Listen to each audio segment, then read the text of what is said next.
versículo é Romanos 11:36, né? Não sei se vai passar aí, mas tudo bem. Todos já devem saber de cor, né? Que tal falarmos, declararmos esse versículo? 1, 2, 3. Porque dele, por ele e para ele são todas as coisas. Amém? Isso é só a parte A, né, desse versículo. A partir desse texto que nós temos declarado, eu quero que a gente, nessa noite, tenha um entendimento que a nossa vida, eu, você, nós, estamos diretamente relacionados com a vontade de Deus. O nosso Pai. Logo, qualquer coisa que seja fora da vontade de Deus, não é vida, é existência. É aquele evangelho segundo Pagodinho, deixa a vida me levar. Zeca Pagodinho, né? Aquele profeta do caos. Não podemos deixar que a vida nos leve, porque a vida não foi feita para nos levar. Porque a vida verdadeira está em Cristo, porque Ele mesmo declarou isso. Eu sou o caminho, eu sou a verdade, eu sou a vida. Então, fora de Jesus, a gente está perdido. Fora de Jesus, qualquer coisa é verdade. E fora de Jesus é apenas existência. Então nós precisamos entender isso. Precisamos entender que esse texto, ele declara algo profundo. Porque ele diz, porque dele, por ele, para ele são todas as coisas. Não deixa absolutamente nada de fora.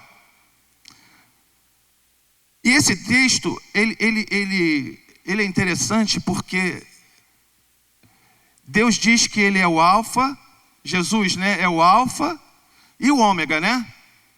Mas entre o alfa e o ômega, entre o princípio e fim, existe o dia a dia. E esse versículo aborda tudo. Porque diz, porque dele, por intermédio dele ou através dele, e para ele são todas as coisas. Então começa nele, existe através dele e para ele. Os irmãos estão entendendo? Tudo que existe, que foi criado, é para Deus. É para a glória dele. É para a honra e glória dele. Mas o dele já foi feito. Quantos aqui estão vivos? Pô, se tu não levantar a mão, é porque você está meio esquisito aqui nesse meio. Deus já fez a parte dele, nós estamos vivos, nós já fomos criados, nós já fomos gerados nele e nós nascemos através da nossa mãe. E hoje nós estamos vivos porque dele. Agora existe o por intermédio dele e para ele, essa é a nossa parte. A nossa parte é vivermos por intermédio dele, no nosso dia a dia. E é justamente sobre isso que nós vamos falar essa noite. Porque para nós fazermos esse meio do versículo, por ele, nós precisamos caminhar. Nós precisamos trilhar um caminho de intimidade com Deus, um caminho de posicionamento com Deus, um caminho de base em Deus, um caminho de convicção em Deus e um caminho de intencionalidade. Vamos fechar os nossos olhos. Deus, agora é o teu momento de falar conosco, através da tua palavra. E eu te peço, Pai, que independentemente de mim, o teu Espírito venha falar com o teu povo. Porque a tua palavra, ela é suficiente. Aquilo que a tua palavra diz, ela é suficiente para produzir vida, cura, salvação, libertação, transformação.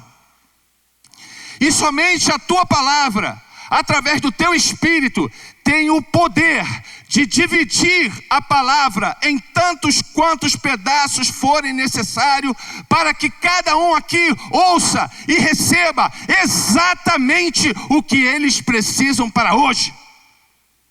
Então, Pai, o momento é teu.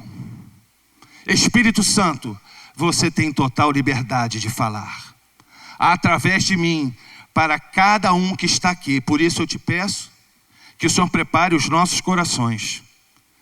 Faça o terreno do nosso coração um terreno fértil. E dá-nos ouvidos para ouvir a tua voz, única e exclusivamente a tua voz, em o nome de Jesus. Amém.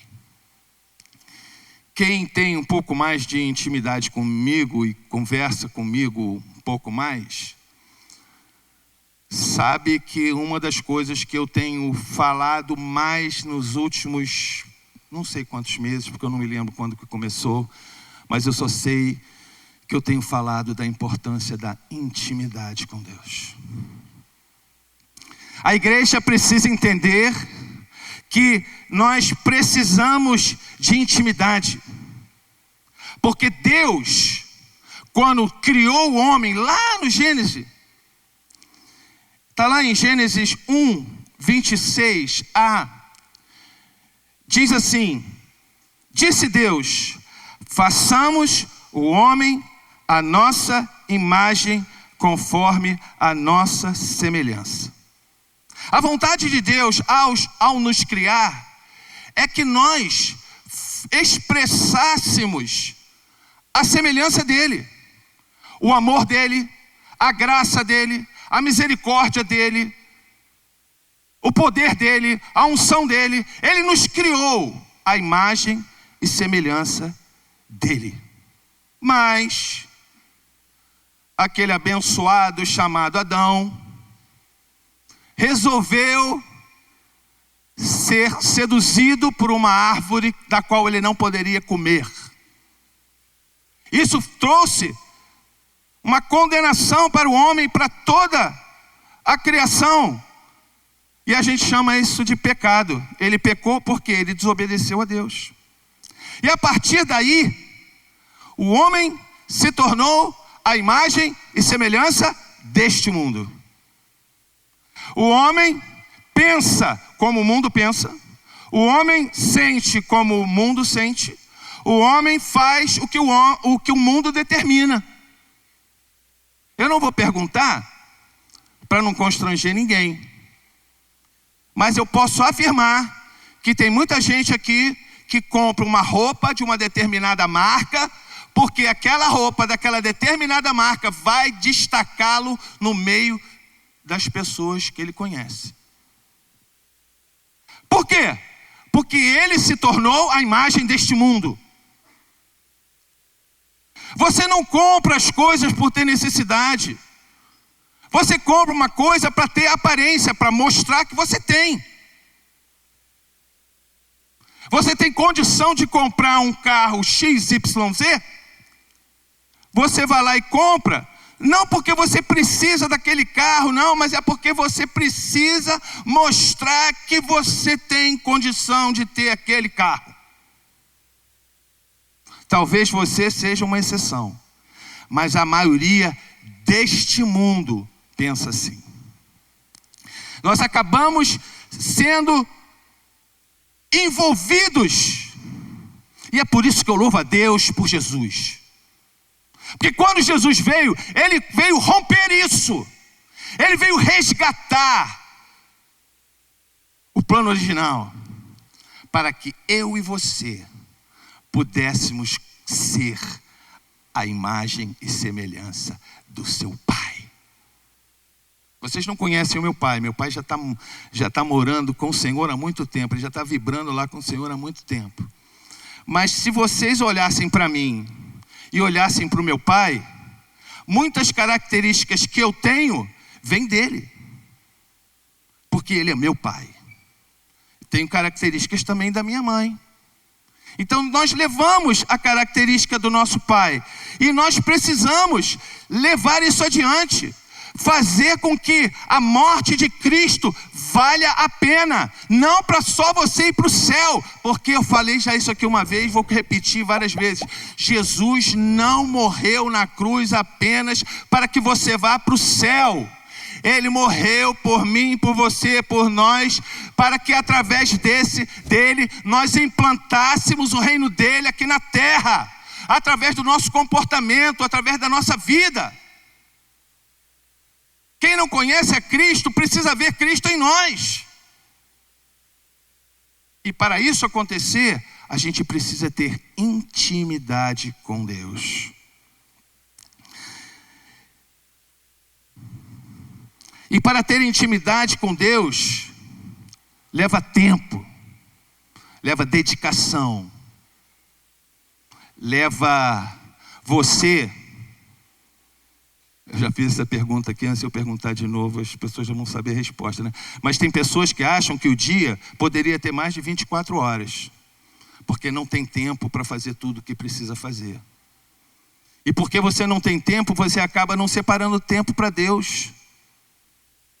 Não separa tempo para orar, não separa tempo para ler a palavra. Aí você vem à igreja, graças a Deus que você está aqui. Aí você vai num grupo de conexão, graças a Deus que você vai. Mas e os outros dias? E os outros dias que não tem igreja? Tem igreja domingo de manhã, domingo à noite, terça. Tem os grupos de conexão durante a semana. Mas e os dias que não tem culto? Como é que é a sua vida de relacionamento com Deus? Porque intimidade é relacionamento. Relacionamento com Deus. Não há como ter intimidade com alguém se você não conhece aquela pessoa, nem passa tempo com ela. É por isso que a gente lê na palavra: conheçamos e, quem conhece repete, prossigamos em conhecer a Deus. Quando isso termina? Quando eu estiver face a face com Ele. Porque eu já vou conhecer tudo, já vou saber tudo, eu já vou estar nele para a vida eterna. Amém? Então é necessário que a gente entenda que para eu ter intimidade, e eu vou te dizer uma coisa para você, é fundamental para viver a vida através dele, por ele, você precisa ter intimidade. Você precisa entender quem é Deus. E eu tenho aprendido que toda vez que Deus, quando eu estou no nosso foco, e Deus vai falar comigo, Ele faz como Ele fala na palavra, Ele mostra lá na palavra. Lembrai-vos que desde a eternidade eu sou Deus e não há outro. Eu sou aquele que conheço o fim desde o princípio. Deus se apresenta como Deus, para que eu entenda que Ele não perdeu o controle. O fato de eu ter perdido o controle não significa que Deus perdeu o controle. Mas eu só vou ter essa certeza, eu só vou ter esse entendimento se eu conhecer Deus, por Deus, quem é Ele, através da sua palavra. E o que eu percebo é que esse livro aqui, desde o início até o fim, ele fala de relacionamento e intimidade. Então por que a gente não prioriza isso? Hoje de manhã o pastor Anselmo falou sobre prioridade. Se você prioriza a intimidade com Deus, você vai arrumar tempo para Ele. Eu acordo meia hora mais cedo, só para passar um tempo com Deus. Eu nem vou dizer a hora que eu acordo. Mas também a glória não é minha, a honra não é minha, porque é por Ele, é dele, por Ele, para Ele, todas as coisas. Até o tempo que eu dedico a Ele, vem dele, vem por Ele, para Ele. Mas é prioridade? Arranje tempo. Porque se você não arranjar tempo, você não vai ter intimidade com Ele, como você poderia ter. E é isso que às vezes a gente perde A gente perde. Porque a gente, olha só, durante o nosso dia são várias vozes entrando pelo nosso ouvido. Mas quem é a voz que a gente precisa ouvir? É daquele que a gente conhece. Porque Deus está contigo o tempo todo. Ou não? Eis que estou convosco todos os dias, até a consumação dos séculos. Essa é a palavra de Deus. Então significa que Deus está contigo. Então quando você tiver para tropeçar, tem certeza que Ele vai falar contigo. Mas você precisa conhecer essa voz. E para isso você precisa ter intimidade com Ele. Amém? Intimidade com Deus. Outra coisa, outro passo que nós precisamos ter é posicionamento. Eu preciso ter um posicionamento. Posicionamento, ele remete à identidade.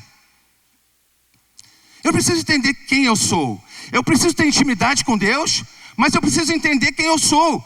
E através da intimidade com Deus, Ele vai revelar a mim quem eu sou. E às vezes nós confundimos quem nós somos com o que nós temos, com o que nós conquistamos. Quantas pessoas chegam para você e falam assim: quem é você? Eu sou pastor. Não, eu não sou pastor. Eu estou pastor. Quem eu sou? Ney. Criado por Deus, para fazer a vontade dEle. Sou filho do Deus Altíssimo. Esse é quem eu sou. Você não é um empresário da empresa XYZ. Não, você está empresário. Você não é rico ou pobre, você está rico ou pobre. Porque quantas pessoas são pobres e hoje são ricos? E o contrário. Então você não é. Você não é amoroso, carinhoso, inteligente. Isso são todas características e atributos. Mas não são exatamente quem você é. Você também não é quem você pensa que é. E nem quem as pessoas dizem que você é. Então, afinal de contas, quem eu sou, quem você é e quem nós somos? Exatamente aquilo que Deus fala na sua palavra que você é. Quantos aqui já aceitaram Jesus como seu Salvador? Então, pela palavra, você é filho de Deus. Porque está lá escrito: a todos quanto o receberam, deu-lhes o poder, está lá em João 1,12. Deu-lhes o poder de serem feitos filhos de Deus, a saber, os que creem no seu nome. Eu preciso me posicionar como filho. Eu preciso entender que eu sou filho. Em outro versículo, em 1 Pedro 2,9 diz: vós, porém, sois geração eleita, sacerdócio real, nação santa, de propriedade exclusiva de Deus, a fim de proclamardes as virtudes daquele que vos chamou das trevas para a sua maravilhosa luz. Assuma isso, porque Deus declara isso. Se você tem Jesus como teu Salvador, agora assuma a posição para que Ele seja o seu Senhor, para que através do senhorio dEle na sua vida, através da intimidade com Ele, você possa ser e viver como filho, como sacerdote real, como alguém de propriedade exclusiva de Deus. Ser usado exclusivamente para Deus. E a gente fala muito de santidade. Santidade, a gente acha que santidade é perfeição. Santidade não é perfeição. Porque Deus não ia requerer de nós algo que a gente não consiga fazer. Santidade é exclusividade. Deus é santo porque Ele é único. Ele é perfeito. Mas não existe outro Deus igual a Ele, nada que se assemelhe a Ele. Então Ele é único. Então o que Deus quer de mim, e está falando com você também, é que Ele quer exclusividade, que eu seja separado para Ele, para ser usado por Ele, para a glória dEle.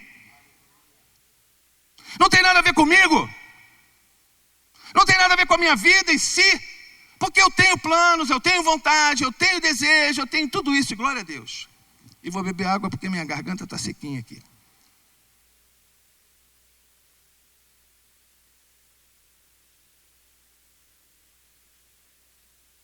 Mas se não for por Ele, eu vou perder tempo. Eu vou ser feliz, mas eu não vou me sentir satisfeito, completo. Sabe quando eu estou completo? É quando eu me conecto com a vontade de Deus. É quando eu sei que eu estou fazendo o que Deus quer. Eu me sinto completo. É por isso que você vê pessoas arquimilionárias se matando, porque estão vazias. Nós precisamos nos posicionar. Nós precisamos nos posicionar como filhos do Deus Altíssimo e como propriedade exclusiva dEle.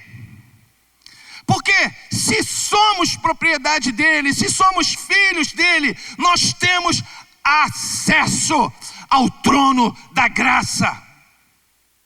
A qualquer hora do dia, da noite, da madrugada, não importa. Você pode chegar confiantemente diante desse Deus. Porque você é filho. Porque você é filho, você tem o direito de sentar à mesa. Sentar à mesa e participar do banquete. Porque se você não tiver a ideia de que você é o filho, você vai se satisfazer com migalhas que caem da mesa. São aquelas pessoas que não se identificam como filho, então suplicam, aí tem uma bênção aqui e ficam felizes. Pô, eu não estou minimizando a bênção de Deus. Eu só quero dizer que Deus tem mais. Porque Deus, Ele não é uma experiência. Deus é relacionamento. Porque nós estamos acostumados com uma experiência com Deus ali, outra experiência com Deus ali, outra experiência com Deus acolá. Mas Deus não quer apenas experiência. Ele quer te dar a vida dEle. Ele quer que você viva através dEle, para que a glória dEle se manifeste na minha, na sua, na nossa vida. Para a glória dEle. Para a glória dEle. Como sempre, tem sempre algumas coisas que Deus vai acrescentando, que não está no meio da pregação, mas é porque alguém precisa ouvir isso. Tem muitas pessoas que buscam coisas de Deus para satisfação própria. Eu vou dar exemplo de uma coisa: o batismo do Espírito Santo. Tem muita gente que busca o batismo do Espírito Santo para falar em novas línguas, para ter se sentir pleno de Deus. Cara, isso é uma bênção. Eu acho que você precisa só entender uma coisa. Responda essa pergunta para você. Por que você quer o batismo do Espírito Santo?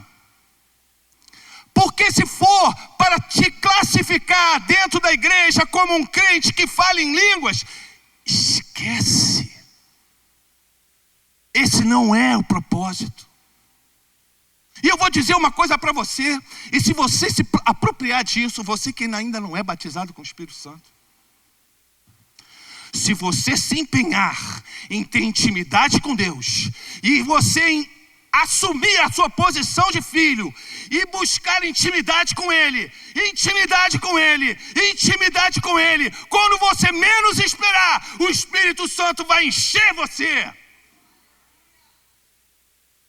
Eu aceitei a Jesus quando tinha 12 anos de idade, dentro de uma igreja presbiteriana. Quantos sabem igreja presbiteriana? O que é igreja presbiteriana? Igreja tradicionalíssima. Quando eu aceitei a Jesus, eu fui envolvido pelo amor de Deus de tal forma. E eu fiquei ali. Eu tinha 12 anos e todo mundo, eu fui para uma sala, eu me lembro disso. Eu só sabia chorar. Mas não estava chorando, estava chorando de uma alegria. Eu queria sair de dentro de mim. E estava ali sentindo a presença de Deus. E segui a minha vida. Quando eu tinha... Vai passando os anos, a gente não lembra os anos que eram, né? Mas tudo bem. Eu devia ter uns 18 anos. Eu entrei dentro de uma igreja. Eu fui morar nos Estados Unidos. Church of God, que é equivalente à Assembleia de Deus. Aí o pastor pregou, falou assim: quem quiser ser batizado com o Espírito Santo, levanta do teu lugar e vem aqui à frente. Meu irmão, eu já levantei do banco falando em línguas e adorando o Senhor. E anos depois, com uns 23, 24 anos, 20, sei lá, o Espírito Santo, eu tive uma experiência com o Espírito Santo. O Espírito Santo falou assim para mim: eu te batizei aos 12 anos. Mas porque você não tinha entendimento, porque ninguém tinha falado com você a respeito disso, você não experimentou. Então, queridos, eu quero dizer para você que a busca é por Deus, é dele, por ele e para ele. É isso que a gente precisa empenhar a nossa força nele.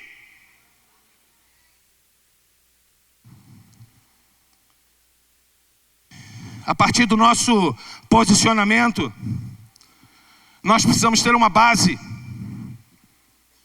Base. Quem faz luta aqui? Algum tipo de arte marcial? Já estudou, já fez, já treinou, já pá. A coisa mais fundamental é que você passa o maior tempo do treinamento em quê? Na base. Você precisa ter uma base, porque a base vai determinar como você vai se defender de forma eficiente e como você vai atacar de forma eficiente. E a nossa base é a palavra de Deus. Não há outra base. Qualquer coisa fora da palavra é heresia. Qualquer coisa fora da palavra vai te causar desequilíbrio. Nós precisamos firmar a nossa base. Porque, queridos, querendo ou não, sabendo ou não, nós estamos numa guerra. A guerra, ela não é uma guerra natural. Ela é uma guerra espiritual. E a batalha acontece aqui, ó. Na minha e na sua mente. A batalha, ela é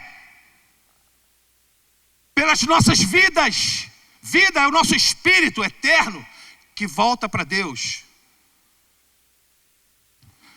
Essa batalha, ela só é vencida pela palavra.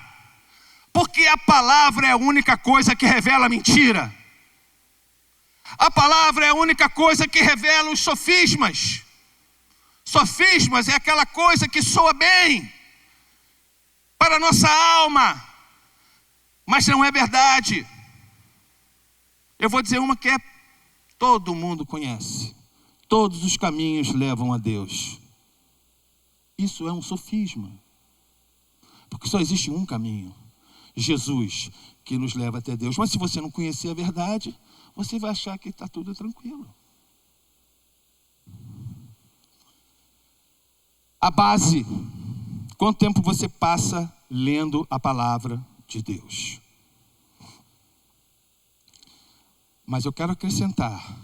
Ler a palavra de Deus não é o suficiente. Mas como assim? Eu conheço vários versículos da Bíblia de cor. Pô, tranquilo. Eu vou dizer uma para você, o diabo também. Sabe qual é a única diferença? É que você tem o direito de aplicar aquela palavra, viver aquela palavra. Ler, entender, guardar e praticar. Isso vai estabelecer uma base sólida para mim, para você e para nós. Então, quando alguém vier falar alguma pataquada, uma besteira qualquer, o teu espírito vai falar: opa, isso soa bem, mas é mentira. Quando alguém vem com palavras bonitas, o teu espírito cheio de verdade, opa, isso aí não. Isso aí não. De jeito nenhum. Isso aí não. Só com base na palavra que nós vamos permanecer de pé. Aquela parábola que Jesus falou do homem que construiu a casa sobre a rocha, está falando, ó, a base sou eu, a palavra, Jesus é a palavra, ele é a palavra. Porque o vento vem para todo mundo, a tempestade vem para todo mundo, o aguaceiro vem para todo mundo, mas só quem permanece de pé é aquele que tem a base na palavra.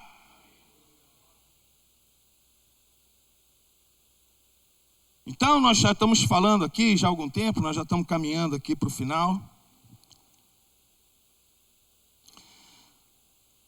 A palavra de Deus é a fonte da sabedoria, e somente ela tem o poder de mostrar e revelar o coração do Pai.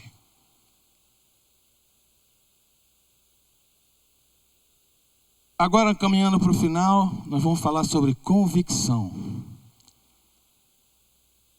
O que é convicção? Convicção é certeza de alguma coisa. O nosso Deus, Ele é um Deus de certeza. Não existe nele nenhuma variação, nem sombra de variação. O que Ele diz é e ponto final.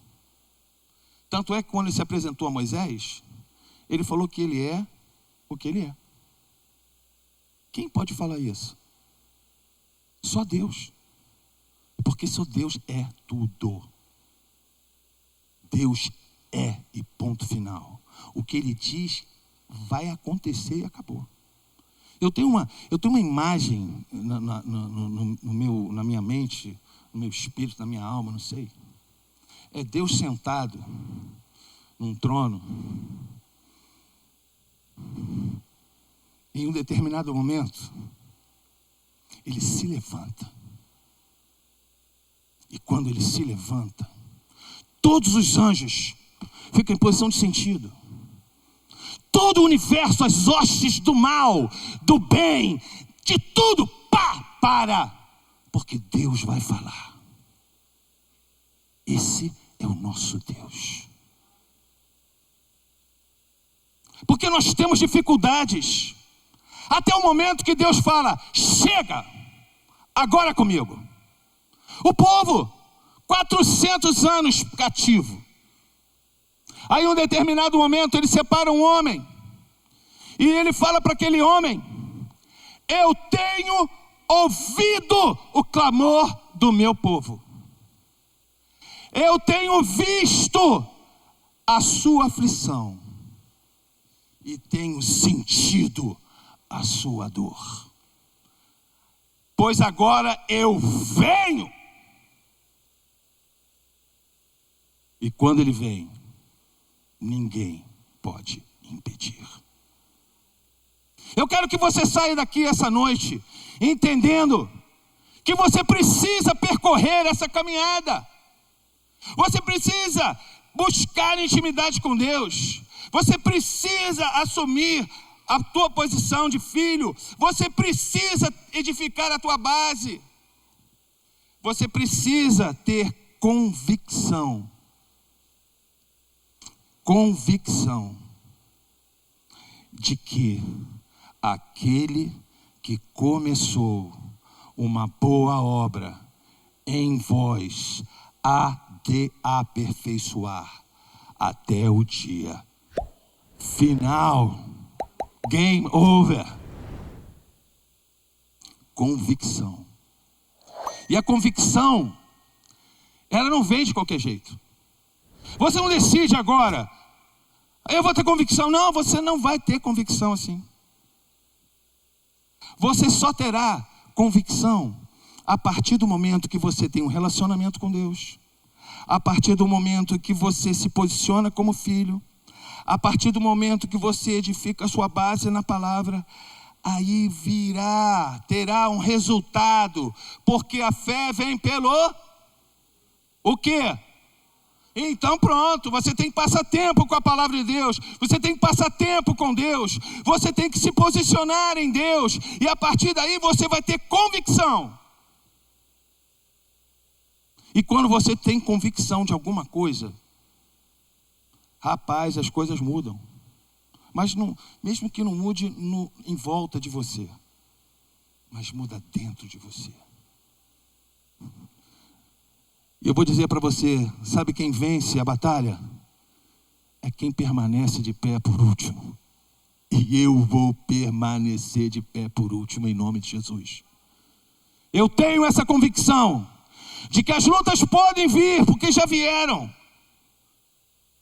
E se eu estou de pé aqui hoje, é porque eu tenho um Deus que peleja por mim, que conhece a minha limitação e sabe que eu não vou conseguir algumas coisas sozinho, por isso Ele me ajuda.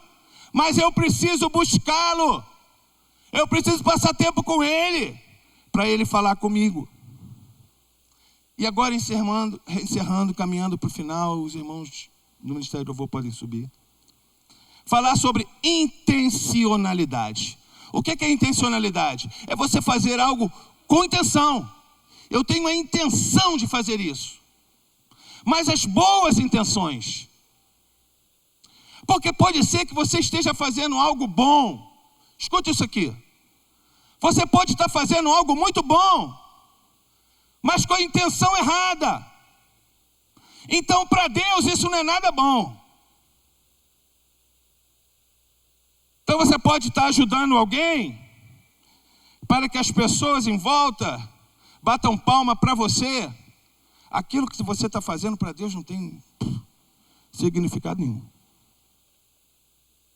Porque continua sendo dele, por ele e para ele todas as coisas. Então se eu for fazer alguma coisa, que eu seja movido para fazer para a glória de Deus e não a minha.